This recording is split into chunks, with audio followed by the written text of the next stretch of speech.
ನಮಸ್ಕಾರ ನಮಸ್ಕಾರ ನಮಸ್ಕಾರ ಸ್ನೇಹಿತರ, ಈ ಬಾರಿಯ IPL 2026 ಹೌದು 51 ಪಂದ್ಯಗಳು ಮುಕ್ತಾಯವಾಗಿದೆ. ಈಗ 52 53 ಪಂದ್ಯಗಳು ಪ್ರಾರಂಭವಾಗ್ತಾ ಇದೆ.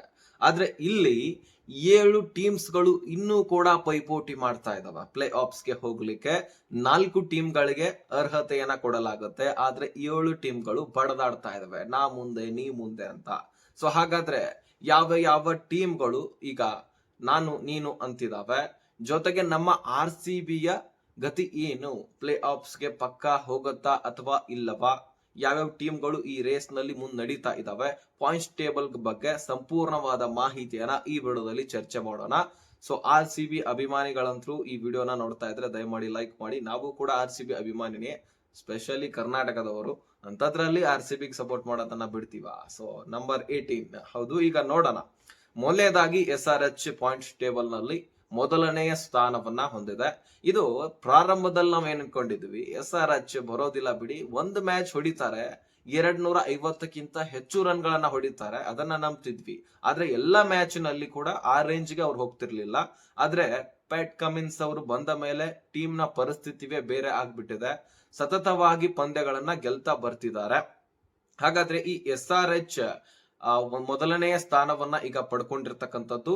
ಅದರಲ್ಲಿ ಈಗ ಮುಖ್ಯವಾಗಿ ರನ್ ರೇಟ್ ಅನ್ನು ಕೂಡ ಇವರು ಹೆಚ್ಚಿಸಿಕೊಂಡಿದ್ದಾರೆ. 737. ಸೊ 0.737 ಅಷ್ಟು ಇವರು ರನ್ ರೇಟ್ ಹೊಂದಿದ್ದಾರೆ. 7 ಪಂದ್ಯಗಳನ್ನ ಗೆದ್ದಿದ್ದಾರೆ. 11 ಪಂದ್ಯಗಳಲ್ಲಿ 4 ಪಂದ್ಯಗಳನ್ನ ಸೋತಿದ್ದಾರೆ ಕೇವಲ. ಸೊ 7 ಇನ್ ಒಂದು ಪಂದ್ಯವನ್ನ ಗೆದ್ರು ಸಹಿತ ಇವರು ಪ್ಲೇ ಆಫ್ಸ್ ಗೆ ಪಕ್ಕ. ಆದ್ರೆ ನಂಬರ್ 1 ನಂಬರ್ 2 ಸ್ಥಾನವನ್ನ ಗೆಲ್ಬೇಕಂದ್ರೆ ಇನ್ನು 2ರಿಂದ 3 ಪಂದ್ಯಗಳನ್ನ ಗೆಲ್ಲಲೇಬೇಕು. ಅಷ್ಟು ಪೈಪೋಟಿ ಈಗ ನಡೀತಕ್ಕಂಥದ್ದು. ಸೊ ಹಾಗಾದ್ರೆ ಸ್ನೇಹಿತರ, ಇನ್ನು ನೆಕ್ಸ್ಟ್ ಬರ್ತಕ್ಕಂಥದ್ದು PBKS. ಹೌದು, ಪಂಜಾಬ್. ಇದು ಕೂಡ ನಾವು ಮೊದಲಿಗೆ ನೋಡಿದಾಗ ಸತತವಾಗಿ ಎಲ್ಲಾ ಮ್ಯಾಚ್ ಗಳನ್ನ ಗೆಲ್ತಾ ಬಂದ್ರು. ಕಂಟಿನ್ಯೂ ಆಗಿ ಇನ್ನೇನಪ್ಪ, ಇವ್ರು ಎಲ್ಲವೂ ಕೂಡ ಗೆಲ್ತಾ ಹೋಗ್ತಾರೆ, ಇವರು ಕೆಳಗಡೆನೆ ಇಳಿಯೋದಿಲ್ಲ. ಇವರಿಗೆ ಟಕ್ಕರ್ ಕೊಡುವಂತಹ ಟೀಮ್ ಆದ್ರೂ ಯಾವುದು ಅಂತಕ್ಕಂತಹ ಪ್ರಶ್ನೆ ಇಲ್ಲಿ ಉಂಟಾಗ್ತಾ ಇತ್ತು. ಆದ್ರೆ ಇತ್ತೀಚಿನ ಒಂದು ಪಂದ್ಯಗಳನ್ನ ನಾವು ವೀಕ್ಷಿಸಿದ್ದೆ ಆದ್ರೆ ಸೊ ಸತತವಾಗಿ 3 ಸೋಲ್ಗಳನ್ನ ಅನುಭವಿಸ್ತಾ ಬರ್ತಾ ಇದೆ ಈ PBKS. ಹೌದು, ಕಂಟಿನ್ಯೂ ಆಗಿ ಸೋಲ್ತಾ ಇದ್ದಾರೆ. ಸೊ ಟೋಟಲಿ ಸೋಲ್ತಕ್ಕಂಥದ್ದು, ಕಂಟಿನ್ಯೂ ಏನ್ ಸೋತಿಲ್ಲ, ಮಧ್ಯದಲ್ಲಿ ಒಂದು ಸೋತ್ರು, ಮತ್ತೆ 2 ಸೋಲುಗಳನ್ನ ಅನುಭವಿಸಿದ್ದಾರೆ. ಒಂದು ರನ್ ರೇಟ್ ಅಂದ್ರೆ ಈಗ ನೆಟ್ ರನ್ ರೇಟ್ ಈಗ ಟೈ ಆಗತ್ತಲ್ವಾ ಮ್ಯಾಚ್ ಮಳೆಯಿಂದಾಗಿ, ಅದರಲ್ಲಿ KKR ಗೆ 1 ಪಾಯಿಂಟ್, ಇನ್ನು ಪಂಜಾಬ್ಗೆ 1 ಪಾಯಿಂಟ್ ಬಂತು. ಸೊ ಹೀಗಾಗಿ ಅಲ್ಲಿ 10 ಮ್ಯಾಚ್ ಗಳಲ್ಲಿ 6 ಮ್ಯಾಚ್ ಗಳನ್ನ ಗೆದ್ದಿದ್ದಾರೆ. 12 ಪಾಯಿಂಟ್ ಗಳನ್ನ ಇವರು ತೆಗೆದುಕೊಂಡಿದ್ದಾರೆ. ಜೊತೆಗೆ ಇನ್ನೊಂದು ಟೈ ಆಗಿರ್ತಕ್ಕಂಥದ್ದು ಅದರದ್ದು 1 ಪಾಯಿಂಟ್. 13 ಪಾಯಿಂಟ್ ಗಳಿಂದ ಇವರು 2ನೇ ಸ್ಥಾನದಲ್ಲಿ ಇದ್ದಾರೆ. ಇವರ ರನ್ ರೇಟ್ ಕೂಡ 0.571. ಸೋಲನ್ನ 3 ಅನುಭವಿಸಿದ್ದಾರೆ. ಸೊ ಹಾಗಾದ್ರೆ ನೆಕ್ಸ್ಟ್ ಬರೋದೇ 3ನೇ ನಂಬರ್ ಸ್ಥಾನದಲ್ಲಿ ನಾವು ಇದೀವಿ, RCB ಅವರು. ಹಾಗಾದ್ರೆ ಈ ಬೆಂಗಳೂರು ಸುಮಾರು 10 ಮ್ಯಾಚಸ್ ಗಳನ್ನ ಆಡಿದೆ.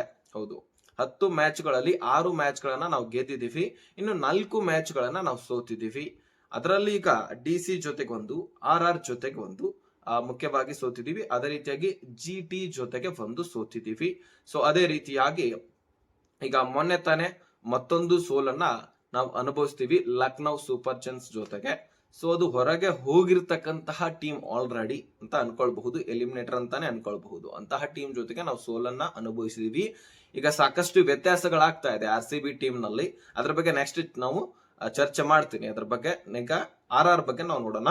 ಸೊ RR ರಾಜಸ್ಥಾನ್, ಇದು 10 ಮ್ಯಾಚ್ ಗಳನ್ನ ಆಡಿದೆ. ಇದು ಕೂಡ 6 ಪಂದ್ಯಗಳನ್ನ ಗೆದ್ದಿದೆ, 4 ಸೋತಿದೆ. ಆದ್ರೆ ರನ್ ರೇಟ್ ನಮ್ದು ಹೆಚ್ಚಾಗಿದೆ. ಸೊ ಇಡೀ ಪಾಯಿಂಟ್ಸ್ ಟೇಬಲ್ ನಲ್ಲಿನೇ ನಮ್ಮ ರನ್ ರೇಟ್ ಹೆಚ್ಚಾಗಿದೆ. RCBದು 1234. ಜೊತೆಗೆ RRದು 0.510, ಇದು ಪ್ಲಸ್ ಇದೆ.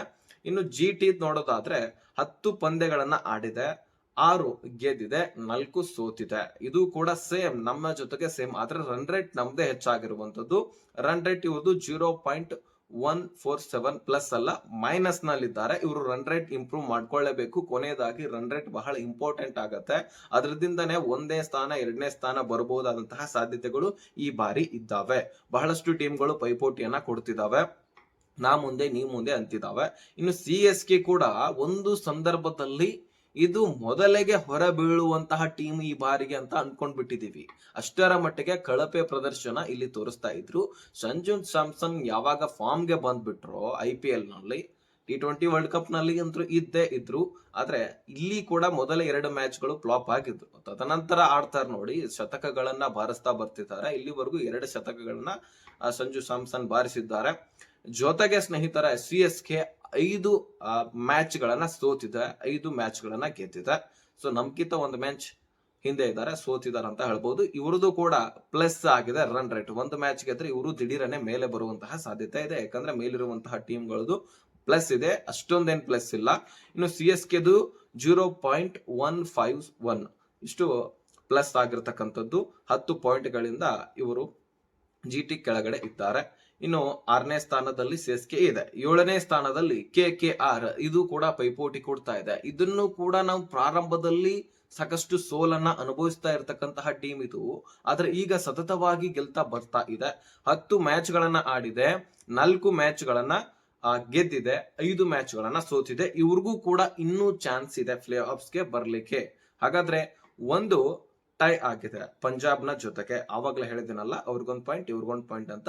ಆದ್ರೆ ಇವ್ರದ್ದು ರನ್ ರೇಟ್ ಮೈನಸ್ ಇದೆ, 0.169. 9 ಪಾಯಿಂಟ್ ಗಳನ್ನ ಹೊಂದಿದ್ದಾರೆ.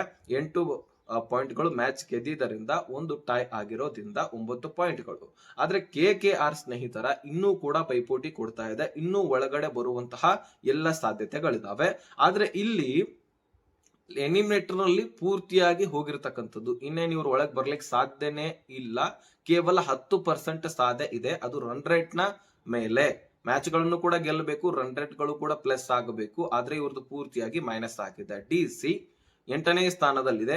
11 ಮ್ಯಾಚ್ ಗಳಲ್ಲಿ ಕೇವಲ 4 ಪಂದ್ಯಗಳನ್ನ ಗೆದ್ದಿದೆ. ಪ್ರಾರಂಭದಲ್ಲಿ ನಾವು ಅನ್ಕೊಂಡಿದೀವಿ DC ಒಂದ್ ರೇಂಜ್ ನಲ್ಲಿ ಈ ಬಾರಿ ಪ್ಲೇ ಆಫ್ಸ್ ಗೆ ಬಂದೇ ಬರುತ್ತೆ ಅಂತ. ಆದ್ರೆ ಈ ಸಂದರ್ಭದಲ್ಲಿ ಪಾಯಿಂಟ್ ಟೇಬಲ್ಸ್ ಅನ್ನ ನಾವು ಗಮನಿಸಿದ್ರೆ ಇದು ಕೂಡ ಕಳಪೆ ಪ್ರದರ್ಶನ ಈ ಬಾರಿ ತೋರಿಸಿದೆ. 8ನೇ ಸ್ಥಾನದಲ್ಲಿದೆ. 7 ಮ್ಯಾಚಸ್ ಗಳನ್ನ ಸೋತಿದೆ, 4 ಕೇವಲ ಗೆದ್ದಿದೆ. ಇವ್ರದ್ದು -1.154 ಇಷ್ಟು ಮೈನಸ್ ಇದೆ ಸ್ನೇಹಿತರ. ಕೇವಲ 8 ಪಾಯಿಂಟ್ ಗಳಿಂದ ಇವರು 8 ಸ್ಥಾನದಲ್ಲಿದ್ದಾರೆ. ಇನ್ನು MI ಒಂದು ಸಂದರ್ಭದಲ್ಲಿ 5 ಕಪ್ ಗಳನ್ನ ಎತ್ತಿರತಕ್ಕಂತಹ ಒಂದು ತಂಡ ಈಗ 9ನೇ ಸ್ಥಾನದಲ್ಲಿದೆ. ಸೊ ನೋಡಿ ಯಾವ ರೀತಿಯಾಗಿ ಕಾಲ ಬದಲಾಗತ್ತೆ ಅಂತ. ಸೊ ಒಂದು ಪಂದ್ಯವನ್ನ, ಒಂದು ಕಪ್ಪನ್ನ ಎತ್ತಲ್ದವರು 3ನೇ ಸ್ಥಾನ, 2ನೇ ಸ್ಥಾನದಲ್ಲಿ ನಾವು ಹೋಗ್ತಾ ಇದ್ದೀವಿ. ಈಗ MI ಪೂರ್ತಿಯಾಗಿ ಕೆಳಗಡೆ 9ನೇ ಸ್ಥಾನವನ್ನ ಹೊಂದಿದೆ. ಇವರು 10 ಪಂದ್ಯಗಳನ್ನ ಆಡಿ 3 ಪಂದ್ಯಗಳನ್ನ ಗೆದ್ದಿದ್ದಾರೆ, 7 ಪಂದ್ಯಗಳನ್ನ ಸೋತಿದ್ದಾರೆ. ಇನ್ನು -0.647 ರನ್ ರೇಟ್ ಇವ್ರದ್ದು. 6 ಪಾಯಿಂಟ್ ಗಳಿಂದ 9ನೇ ಸ್ಥಾನದಲ್ಲಿದ್ದಾರೆ. ಇನ್ನು LSG ಸ್ನೇಹಿತರೆ, ಲಕ್ನೋ, ಇದು ಮೊನ್ನೆ ತಾನೇ ನಮಗೆ ಬಾರಿಸ್ಬಿಟ್ರು. ಅದನ್ನು ಕೂಡ ನಾವು ಗೆದ್ದಿದ್ದೆ ಆದ್ರೆ ಟಾಪ್ 1 ನಲ್ಲಿ ನಾವು ಇರ್ತಿದ್ವಿ. ಆ ಮ್ಯಾಚ್ ಅನ್ನ ನಾವು ಗೆದ್ದಿದ್ದೆ ಆದ್ರೆ ಶೆಫರ್ಡ್ ಅವರು ಇನ್ನೊಂದು ಸ್ವಲ್ಪ ಆಡಬೇಕಾಗಿತ್ತು, ಅಥವಾ ಕೃಣಾಲ್ ಪಾಂಡ್ಯ ಅವರು ಇನ್ನೊಂದು ಸ್ವಲ್ಪ ಆಡಬೇಕಾಗಿತ್ತು. ಸ್ಟಾರ್ಟಿಂಗ್ ನಲ್ಲಿ 2 ವಿಕೆಟ್ ಬಿದ್ದ ಕಾರಣಕ್ಕಾಗಿ ಫ್ರೆಶರ್ ಬಿತ್ತು. ಕೊಹ್ಲಿ ಆಗಿರ್ಲಿ, ಬೆಥಲ್ ಆಗಿರ್ಲಿ ವಿಕೆಟ್ ಬಿತ್ತಲ್ವಾ, ಹಾಗಾಗಿ ಪಡಿಕಲ್ ಹಾಗೂ ಪಡಿದರ್ನ ಮೇಲೆ ಪ್ರೆಷರ್ ಬಿತ್ತು. ಆದ್ರೂ ಸಹಿತ ಒಂದ್ ರೇಂಜ್ ಗೆ ಆಟವನ್ನ ತೆಗೆದುಕೊಂಡು ಹೋದ್ರು. ಮತ್ತೆ ಪ್ರಾರಂಭದಲ್ಲಿ ವೀಕ್ಷಿಸಿರಬಹುದು ನೀವು, ಬಾಲ್ RCB ಬೌಲಿಂಗ್ ಆಟ ಆಡುವಾಗ ಸ್ವಿಂಗ್ ಆಗ್ತಾ ಇರ್ಲಿಲ್ಲ. ಮಳೆ ಕೂಡ ಬರ್ತಾ ಇತ್ತು, ಒಂದ್ ಸ್ವಲ್ಪ ಬರೋದು ಹೋಗೋದು ಈ ರೀತಿ ನಡೀತಾ ಇತ್ತು. ನೆಕ್ಸ್ಟ್ ಈ ಲಕ್ನೋನ ಬೌಲಿಂಗ್ ಏನ್ ಬಂತಲ್ಲ ಚೇಸ್ ಸಂದರ್ಭದಲ್ಲಿ, ಬಾಲ್ ಆಟೋಮೆಟಿಕ್ ಆಗಿ ಸ್ವಿಂಗ್ ಆಗ್ಲಿಕ್ಕೆ ಪ್ರಾರಂಭಿಸಿದ್ವು. ಸೊ ಆ ಸಂದರ್ಭದಲ್ಲೇನೆ ಬೆತ್ತಲ್ ನ ವಿಕೆಟ್ ಬಿದ್ದಿರ್ತಕ್ಕಂಥದ್ದು. ಶಮಿ ಅವರು ಸಿಕ್ಕಾಪಟ್ಟೆ ಬೌಲಿಂಗ್ ಸ್ವಿಂಗ್ ಮಾಡ್ತಾ ಇದ್ರು, ಆ ಸಂದರ್ಭದಲ್ಲಿ ವಿಕೆಟ್ ಎತ್ತಿದ್ರು. ಈಗ LSG ಜೊತೆಗೆ ನಾವು ಸೋತಿದೀವಿ. ಟೋಟಲ್ 10 ಮ್ಯಾಚ್ ಗಳನ್ನ ಆಡಿದೆ, 3 ಮ್ಯಾಚ್ ಗಳನ್ನ ಗೆದ್ದಿದೆ, 7 ಮ್ಯಾಚ್ ಗಳನ್ನ ಸೋತಿದೆ. ಆ 3 ಮ್ಯಾಚ್ ಗಳನ್ನ ಗೆದ್ದಿದೆ ಅಲ್ಲ, ಅದರಲ್ಲಿ ಒಂದು ನಾವು ಅವರಿಗೆ ಸೋಲನ್ನ ಅನುಭವಿಸಿ 2 ಪಾಯಿಂಟ್ ಗಳನ್ನ ಕೊಟ್ಟಿದ್ದೀವಿ. ಟೋಟಲ್ 6 ಪಾಯಿಂಟ್ ಗಳನ್ನ ತಕ್ಕಿದ್ದಾರೆ. ಸೊ 0.934 ರನ್ ರೇಟ್ ಇವ್ರದ್ದು. 6 ಪಾಯಿಂಟ್ ಗಳಿಂದ ಇವರು 10ನೇ ಸ್ಥಾನದಲ್ಲಿ ಇದ್ದಾರೆ. ಸೊ ವಿಶೇಷವಾಗಿ ನಮ್ಮ RCB ಬಗ್ಗೆ ಮಾತನಾಡೋದಾದ್ರೆ, ಸೊ ಇನ್ನು 4 ಪಂದ್ಯಗಳು ಬಾಕಿ ಇದ್ದಾವೆ.